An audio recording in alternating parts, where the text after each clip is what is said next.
नाज़रीन, मज़ाक़ोरा मनाज़र आपको अडयाला जेल के दिखा रहे हैं, जहां पर आज तोशाखाना 2 केस में इमरान खान की ज़मानत यकीनी थी और इस सिलसिले में जज का फैसला आना था, लेकिन वही जज जो हर रोज़ समाअत करता था आज भाग गया और समाअत 14 नवंबर तक मुलतवी कर दी गई। इस मौके पर पीटीआई की लीडरशिप वहां पहुंची भी थी, जहां उन्होंने प्रोटेस्ट किया और वहां पर फिर प्रेस कॉन्फ्रेंस की और मीडिया टॉक कर रहे थे कि इस मौके पर पंजाब पुलिस की भारी नफरी ने अडयाला जेल को घेर लिया और बादशाह वहां से पीटीआई की टॉप लीडरशिप को वहां गिरफ्तार कर लिया। आप देख सकते हैं मनाजर में किस तरह घसीट कर गरेबान से पकड़कर अपोजिशन लीडर, दीगर सीनियर पार्लियामेंट को शिबली फराज, असद कैसर, उमर अयूब, साहबजादा हामिद रजा को गिरफ्तार किया गया। इस मौके पर वहां पुलिस वाले कहते गए पकड़ो और इनकी तबीयत भी ज़रा दुरुस्त करो। इस मौके पर क्या मनाजर थे आपको मुकम्मल वीडियो में दिखा रहे हैं और वहाँ पर असद कैसर और उमर अयूब और शिबली फराज क्या कहते पाए गए, आपको ये भी मुकम्मल वीडियो में दिखाएंगे। साथ आपसे रिक्वेस्ट यही है कि अगर आप हमारे इस चैनल पर पहली बार आए हैं तो लाजमी से इसको सब्सक्राइब करें, लाइक करें, शेयर करें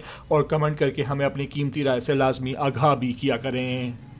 अपोजिशन लीडर नेशनल असेंबली को, national assembly, provincial assembly, opposition leader को सारों को इन्होंने हिफ्ज़ बिजा में रखा है, सेनेट के अपोजिशन लीडर को और सारों इन्होंने हमें हिफ्ज़ बिजा में रखा है, हम लोग कंडेम करते हैं।